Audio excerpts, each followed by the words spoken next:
Good morning, Liberty. It is Wednesday morning, May 1st, 2019. My name is Michael Boldin, broadcasting to you live from my home office and studio here in downtown Los Angeles for the 10th Amendment Center. We are multicasting live through our channels over at YouTube, Facebook, Periscope, and DLive. And of course, we have all of our archives on a few other platforms like BitTube, BitChute, plus podcast versions for iTunes, Spotify, elsewhere over at 10thamendmentcenter.com/Good Morning Liberty. I really appreciate you spending a little time with me today. Now, this episode, I think I'm going to kind of stumble through it a little bit because there's so many things going on. I had initially intended on doing a brief episode on the right to keep and bear arms and how it applies to military-style weapons. And I'm not really going to cover that in too much detail because I am going to get into that, I promise. But there was so much that happened yesterday in regards to the coup or the uprising in Venezuela, plus a bunch of garbage comments from probably the greatest enemy of the Constitution alive today, or one of them, John Bolton. I know some in the conservative end of things or the Republican end of things, they hate hearing that, but that's my view, and I'm not going to... Basically, some people consider that a smear, calling John Bolton anti-constitutional, but I guess the standard response from us is that if you have to ask what is meant by that or you need proof, you are so removed from the founders' version of the Constitution, just like Nancy Pelosi supporters, that you might as well be Nancy yourself. So I'm not just going to talk about the right to keep and bear arms, but I also want to talk about some hypocrisy and some general misunderstanding, maybe hypocrisy as well, about what liberty means and what it takes to protect liberty. And I'm not sure if I'm going to do an awesome job on that, but we'll see if I'm able to pull it off. I do want to say hi to some friends out in the chat. The Gold Standard with Alan Mosley. I'm actually going to be recording. I'm not sure, Alan, are we doing live stream? I'm actually, after this show, I'm going to jump on with Alan Mosley, and we're going to talk about a little bit about the Venezuela situation, which I'm no expert in. But also about Bolton and a few other things as well. So check out the Gold Standard podcast, which is on YouTube, Facebook, and all kinds of other places. I also recorded a really cool show, which I guess, I don't know, with Lions of Liberty. It was Electric Liberty Land, their program that's hosted by Brian McWilliams. I had Brian and Jason Stapleton over here at my apartment last week, and we hung out and had drinks together, which means, and because I'm a lightweight, which means I sounded like a complete idiot, but it was a really fun thing to do, to record live, the three of us together, and hang out a little bit and just talk trash about some various things. So make sure to check out the Lions of Liberty podcast on that. And then I also want to mention that in this month, what's the date? Let me pull this up. On the 17th and 18th of this month, I'll be speaking at the Republican Liberty Caucus. Their biennial or biennial is how it's listed on their website. Their national convention, which is in Redondo Beach. It's a suburb here in Los Angeles. So you can go to rlc.org to look up details of that event. Also over in the live chat, Joseph Standridge, David Michael, Sherry Voluntary, Tyler B., Justin Bayola. Hey, buddy, I want to say thank you for that super chat tip that you gave on the last episode. I didn't notice it until after the show was over. I really appreciate that, Justin. Sherry Voluntary is here. Suzanne Sperry. Who else? Dan Reed. I appreciate everybody joining me and being patient with me as I kind of ramble through this episode. I'm going to do my best. So let's start this out. The first thing that really got me thinking, that got my blood rolling a little bit, was this tweet that I saw yesterday from our good buddy John Bolton. And he's tweeting at some government people in Venezuela, I'm assuming. I don't know who any of them are. He says, "Your time is up. This is your last chance. Accept interim President Guaido's amnesty.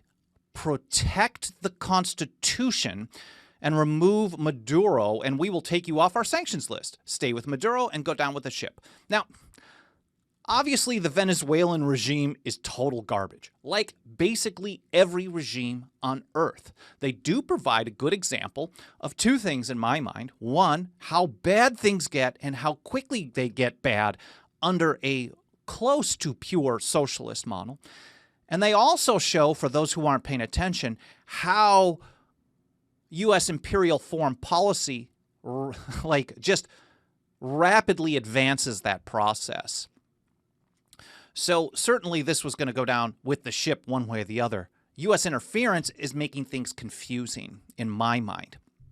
Now, what is most absurd about this tweet from John Bolton is that anyone in the U.S. federal government, I guess we could call it the U.S. imperial or national government because it doesn't act like a federal government in any way anymore. It does not only exercise the 30 to 35 powers delegated to it in the Constitution and nothing more.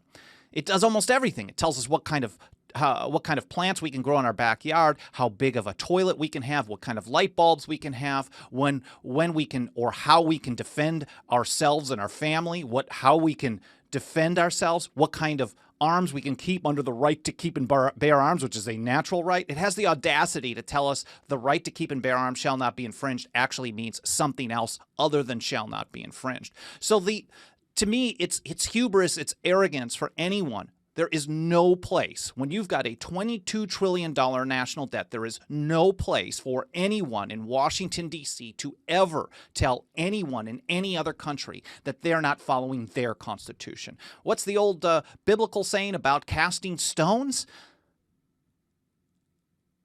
The U.S. federal government is the biggest government in the history of the world. And in many ways, you might even argue that it's spending more on socialist programs than Venezuela ever has.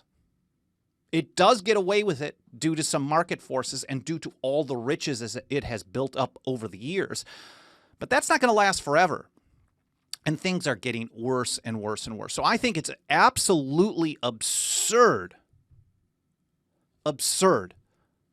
to cast stones at other countries not following their constitution when they don't even have a clue about what's going on here, or they don't care what's going on here.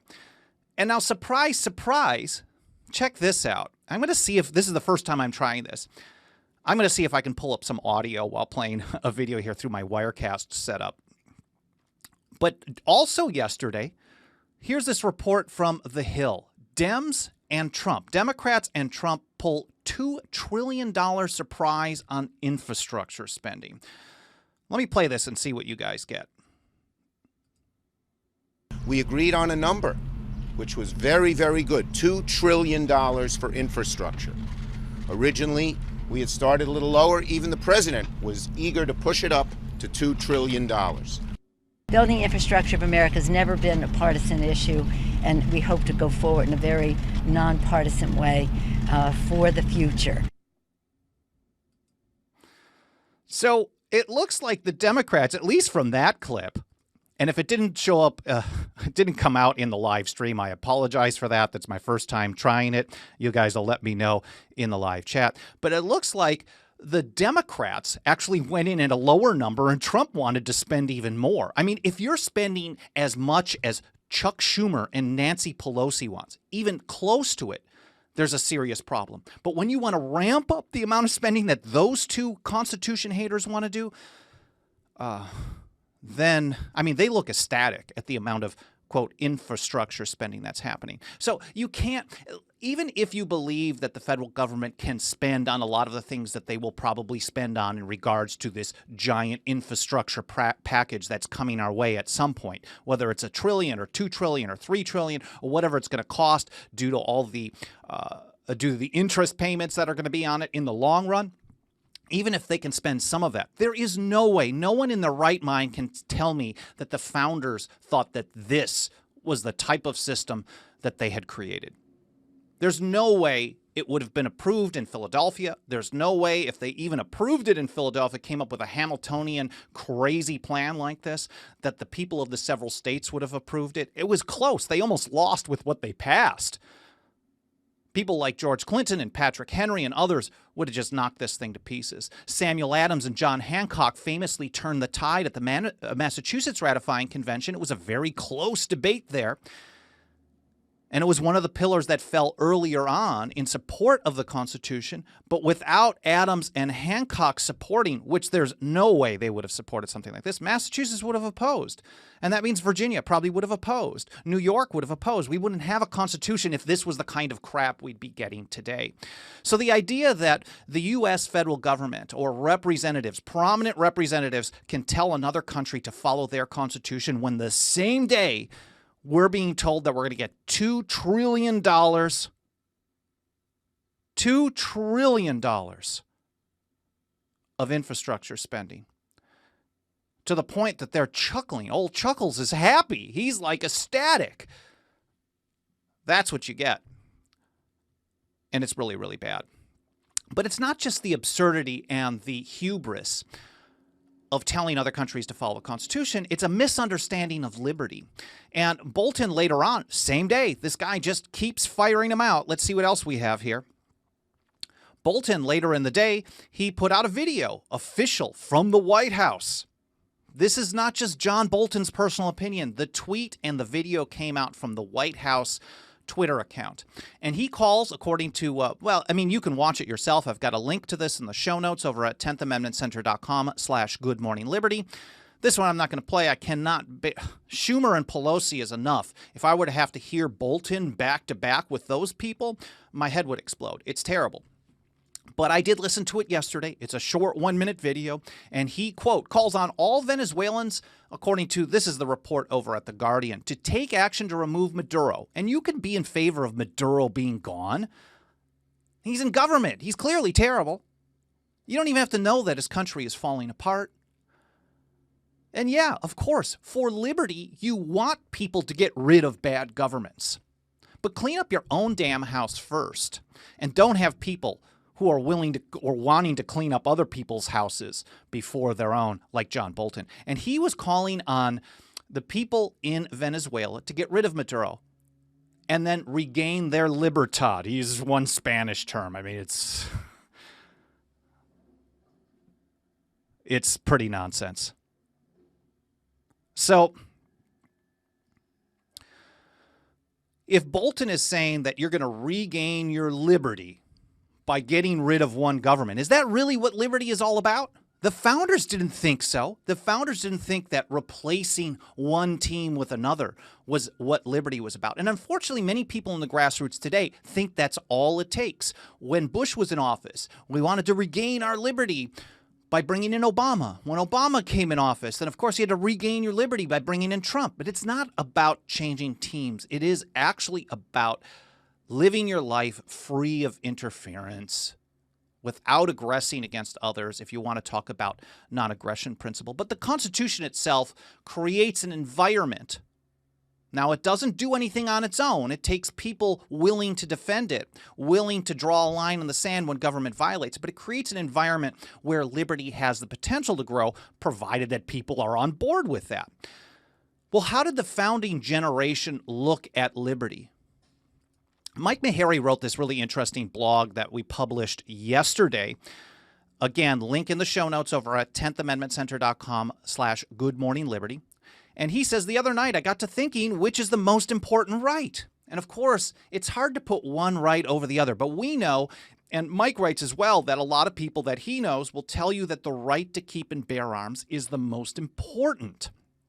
And he goes on, he says, our ability to arm ourselves and fight tyrannical government is the ultimate protection of all other rights. And many people in the founding era agreed with this view. They agreed that the right to keep and bear arms was the greatest right. In fact, they called it regularly a palladium, the palladium of liberty. Now, if you define palladium, it's anything believed to provide protection or safety. So the view there, if we're taking the founders at face value, at what they said, what they wrote repeatedly, viewing the right to keep and bear arms is the pillar that protects the other rights. And we hear this from gun rights advocates all the time.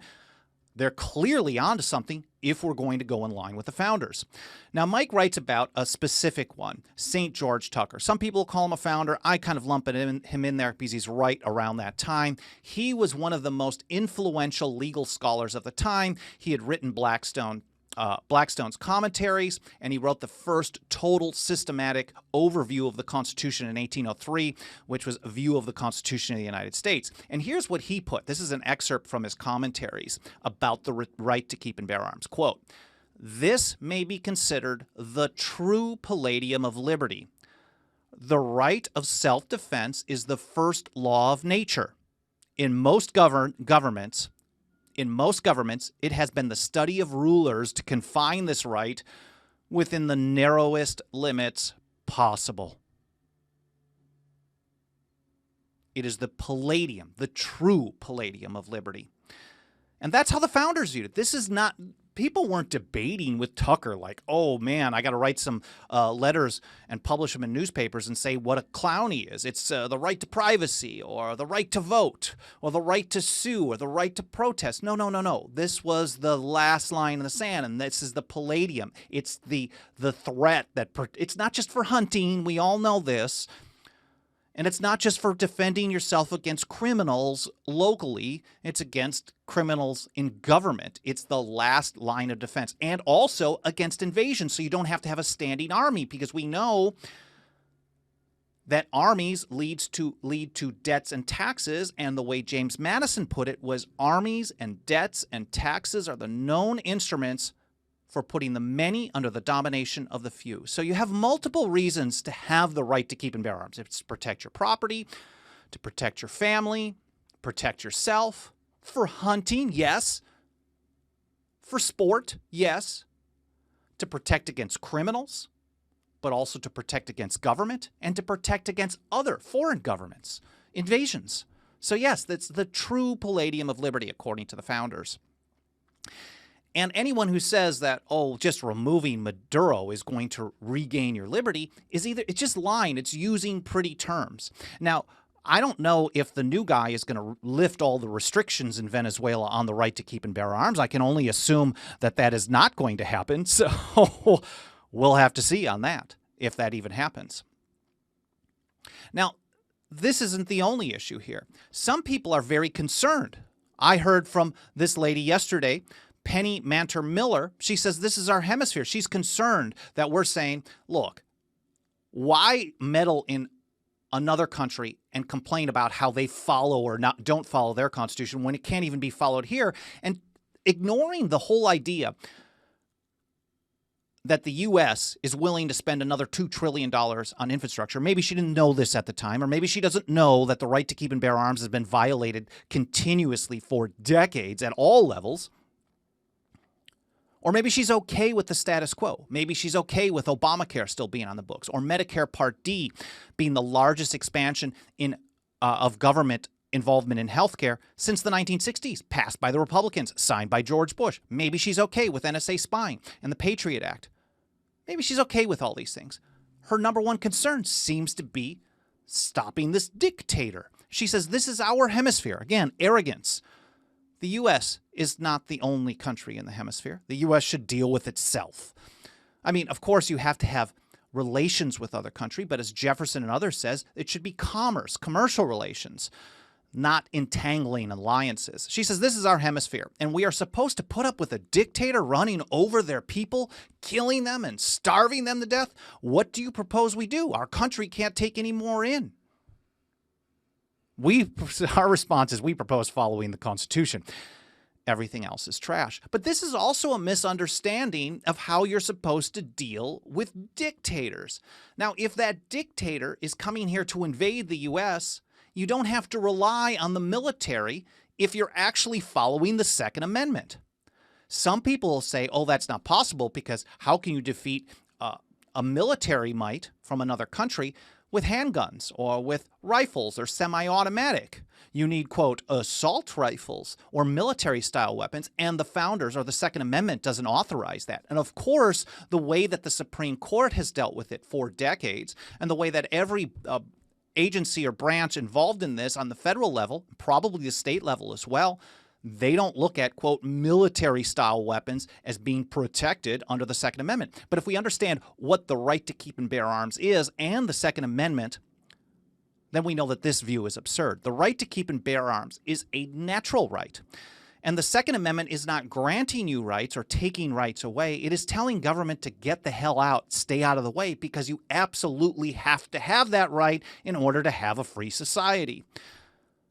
And this article from Rob Nadelson that we also published yesterday sheds a little bit of light on this. I think it's an interesting read. I just want to go over a few interesting quotes that I think you'll find interesting as well. It's titled, "The Founder Who Told Americans We Have a Right to Military Weapons." It doesn't say the right to keep and bear arms as long as you can carry it in a holster, or it's a handgun, or it doesn't fire too fast, shall not be infringed. It doesn't say the right to keep and bear arms shall not be infringed unless the caliber is too high. It doesn't say the right to keep and bear arms shall not be infringed unless you add an accessory to it. None of these things. It's no exceptions on it. And it's important to understand this. And Rob writes, "Few people know of Tench Coxe today, but during the founding era, he was famous. He served in the Confederation Congress. After the Constitution was ratified, he became our first Assistant Secretary of the Treasury, working directly under Alexander Hamilton." This is a guy that a lot of people knew, and he wrote a lot of newspaper columns in support of the Constitution during the ratification times. And there was a lot of debate about it, so people were concerned about what was going on. And here's what Coxe had to say on February 20th, 1788, regarding the right to keep and bear arms. "The power of the sword," opponents say. These are people who are saying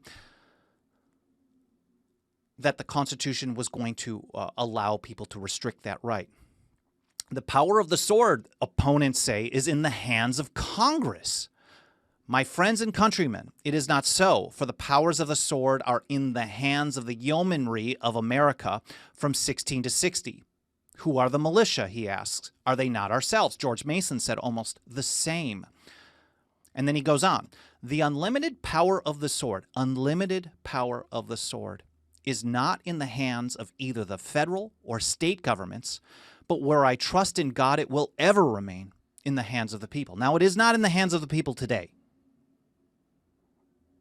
The unlimited power of the sword is in the hands of either the Pentagon or the police or state and federal government or local government. It is in the hands of government because people have willingly gone along with the notion that the government can restrict that unlimited power of the sword.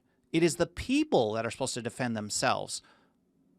And they're not supposed to be relying on a standing army, a permanent, massive standing army to protect them. So the idea that you have to take on a dictator feeds into this. Because a dictator isn't going to take over a country that has 60 million weapons, many of which are military style or military weapons. So Nadelson goes on. He says, "In other words, all able-bodied adult men have the right to keep and bear arms, not just law enforcement. And after the 14th Amendment, I think I'm going to have some issues with this. Women also possess the right. I think every human being has this right naturally, and government was getting in the way. And maybe after the 14th Amendment, it got out of the way a bit. So to me, man, woman, doesn't matter. Race, creed, any of it. Everyone has the right to keep and bear arms. It's just a matter of whether or not you're exercising it or how much government gets in the way of it." That's just a side note. He goes on. He says, "Coxe also addressed the kinds of arms included, not just anything. He said their swords and every other terrible implement of the soldier are the birthright of an American. It is a natural right. We have the right as our birthright." In other words, he goes on, "The right to keep and bear arms includes military arms, not just hunting pieces. So rifles such as the AR-15, misleadingly branded as assault weapons, are protected, not despite the fact that they are military weapons, but precisely because they are military weapons." So I think I'm going through the right microphone here. Someone said the volume was a little bit low. I apologize if that's the case, but that should be okay in the podcast version. Looking over in the live chat, a lot of feedback. Justin says, "One set of guns for them and one for us, just like the rules." Secret Service has 40 millimeter underbarrel. I want 40 millimeter. Absolutely. And that's the view of government. They have more rights than us, and therefore they have the ultimate power of the sword. Dennis says, what does Perry think about enabling Saudi war crimes and genocide in Yemen? Asking for a friend. People are not bound by emotion and reason. Bob Brewer says, if we have the right to protect ourselves by not being handcuffed, why should we be infringed from other forms of protection, i.e. any other form? Dave Cecil, thank you for watching, says, listen carefully. Sherry, voluntary, you rule. Even Madison, a Federalist, warned against a standing army. They all did. They really all did. Jay Armstrong says, the Supreme Court will have to protect our rights. I don't count on them. The Supreme Court has backed up, since 1934, all kinds of federal gun control. I don't trust them. I mean, if they do the right thing, this is fantastic. But if we count on them and we rely on them to do it, we're going to be in a really bad place. The way that Thomas Jefferson put it, he said, a free people claim their rights as from the laws of nature. A free people claim their rights from the laws of nature, not as a gift from their chief magistrate or the chief magistrate politically connected lawyers that they've appointed to a Supreme Court. So we have to claim these rights. Now, how that's going to play out, I'm not certain. So Jonathan Boatwright says, in the age of Trump, I'm worried about how this natural right is employed. R.C. Andrew, it treats our rights like a thing of wax. I trust them less than the devil. Absolutely. And Justin Bayola says the Supreme Court is supremely fecked. Absolutely, without a doubt. So I wanted to add one more quote here from Tench Cox that I think is also interesting. He says, he wrote further, Congress have no power to disarm the militia. What clause in the state or federal constitution hath given away that important right? So again, we have the right to have military-style weapons, and government isn't authorized to restrict it, but it has been for a long time. Sooner or later, people are going to have to start exercising their rights in this regard, whether government wants them to or not. Now, I should talk about this in more detail in another show, but people have done this on weed for a long time. And I know people tell me it's not as dangerous, but people went to jail for 5, 10 years, if not longer, in the early days of marijuana, medical marijuana legalization here in California, but they did it anyways. When enough people are dedicated to an issue and they refuse to turn in their handguns, or I saw an article over at Ammo Land the other day about how people are not turning in, I think, their cartridges in New Jersey. There's been almost none recorded, maybe none. Out of millions of people potentially that have these, or thousands, I'm not sure the numbers, but no one's turning them in according to a FOIA request. And that's how people are going to have to deal with this kind of garbage eventually. They're going to have to continue to exercise their rights even when government tells them that they're not allowed to. I do hope you found this interesting. I know it was a little bit more rambly. I'm not as prepped as I normally am on this episode, but things are happening so fast, and the absurdity and the arrogance and the hypocrisy that's going on, and I think the ignorance about what's important in regards to our liberty is not what's going on in Venezuela. It's not what's going on to help the Saudis. This isn't what's important. It's not infrastructure. It's our rights and getting government the hell out of the way. And I know they want everyone fighting with each other about this team and that team, about who's going to do the right thing on the issue of the day, or who's going to do the wrong thing on the issue of the day, or Russia or the Mueller report or any of this stuff. But all of this stuff is a distraction from the problem that we face today. And the problem is that government is far too big at every single level. It spends too much. It invades our natural rights at every single turn. And sooner or later, we have to be sick of it. And I remember this great documentary about Rosa Parks. And you can love Rosa or hate her. Rosa Parks' Day is on my birthday, December 1st. She was 1955. I was 72. But people would ask her, and they interviewed her about this. They said, oh, you know, a lot of people think you were tired. And she basically said, a lot of people asked me, was I really tired? Did I have a long day at work? And she says, no, I wasn't any more tired than I was after any other work day. I was only 42. I wasn't old. The only tired I was tired of giving in. And to me, that really stands the test of time. Again, I hope you enjoyed this. I appreciate everyone in the live chat. Matthew, Justin, Tyler, Neil Archer, Jonathan, Larry, Suzanne, RC. I don't see EHP training today. Dennis, Dave, Bob Brewer, and everybody else. I don't want to do a boring long list of everybody out there. I really, really appreciate you guys spending some time with me today. Some upcoming shows that I'm thinking of are on, maybe I should do more on this infrastructure spending. Social Security, we're going to talk about healthcare socialism. There's one on, we're going to talk about marijuana at some point. If you've got any ideas, I've got a bunch floating around in my head. I've got some notes in my Podio app that does my task management. Feel free to email me over at team@10thamendmentcenter.com. I don't always reply to everything, but I do read everything that people send over. So feel free to leave an email. And of course, if you support the show, you found it interesting, insightful, make sure to smash the like button, continue leaving comments, whether it's live or in the archives. And of course, if you want to financially back what we do, it's 10thamendmentcenter.com/members. I hope you have an awesome day today. We'll see you here on Friday. Thank you.